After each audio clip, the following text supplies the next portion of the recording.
7 जनवरी 1993 पूर्व प्रधानमंत्री भजनलाल का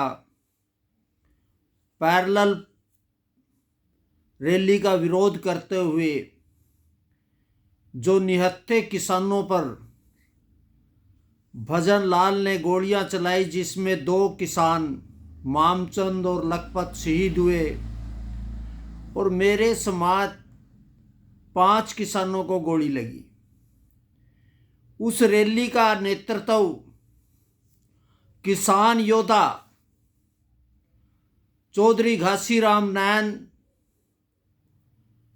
और भारतीय किसान यूनियन के राष्ट्रीय अध्यक्ष सरदार भूपेंद्र सिंह मान, हजारों किसानों ने जब भजनलाल का घेराव किया तो उसे बचने के लिए उन्होंने वे निहत्थे किसानों पर गोलियां चलाई। और मसला ये था कि जब बिजली बिलों को लेकर, बकाया बिजली बिलों को लेकर जो दरें बढ़ाई गई थी, उसका विरोध करते हुए किसानों ने जब मांग के लिए चंडीगढ़ में गए तो किसानों को चंडीगढ़ में घुटने नहीं दिया। किसानों ने कहा कि हम कांग्रेस के किसी भी नेता की रैली नहीं होने देंगे और गांवों में नहीं घुसने देंगे। तो उस मांग को लेकर निहत्थे किसानों पर जो अत्याचार किया था भजनलाल ने, कांग्रेस सरकार ने, और उसके बाद लगातार उस बिजली आंदोलन में लगभग 52 किसान शहीद हो चुके थे। और जब आखिर में, आज ये भी आपको याद रखना होगा, इस आंदोलन के आखिरी दिनों में 2 गुट हो गए थे। एक गुट हमारे स्वर्गीय महान किसान योद्धा घासीराम नैन थे और दूसरी तरफ भजनलाल ने करनाल गुट के मास्टर केर सिंह और कुछ अन्य किसानों को अपनी टेबल पे लेके समझौता कर लिया। लेकिन उस समय घासीराम नैन ने जो लड़ाइयाँ लड़ी, उसके बाद टुहाना कंडेला कांड, किसानों ने फिर भी कुर्बानी देकर आखिर में हमारे मुख्यमंत्री भूपेंद्र सिंह हुड्डा ने वो लगभग 24,000 करोड़ रुपए बिजली के बिल माफ कर दिए। लेकिन वो लड़ाई किसानों हितों के लिए लगातार भारतीय किसान, उस समय एक किसान यूनियन थी हरियाणा की, पहली बार निशंक के कांड के बाद 2 गठ बने।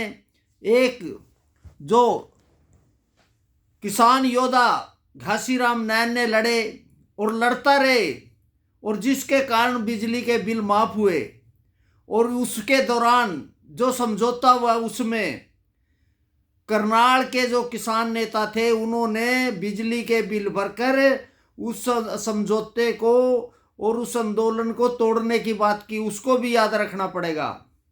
और आज एक यूनियन के बाद आज हरियाणा में कितनी किसान यूनियन है वो आपको पता है। हर जिलों में प्रदेशाध्यक्ष हैं, हर जिलों में किसानों के गुट बने हुए हैं। लेकिन आपको याद रखना हो, जब इस यूनियन की नींव रखी गई, किसान यूनियन के संस्थापक मांगेराम मलिक, रामफल कंडेला, घासीराम नैन और किसानों ने उस समय ये कहा था कि फसल हमारी बहुत सरकारी नहीं चलेगा, नहीं चलेगा। आज आप बोलो, आज सरकार की एमएसपी की जो लड़ाई आप लड़ रहे हो, उससे पहले हमने लड़ाई की शुरुआत की थी कि फसल की कीमत सरकार तय करेगा, सरकार नहीं किसान तय करेगा, दूध की कीमत किसान तय करेगा।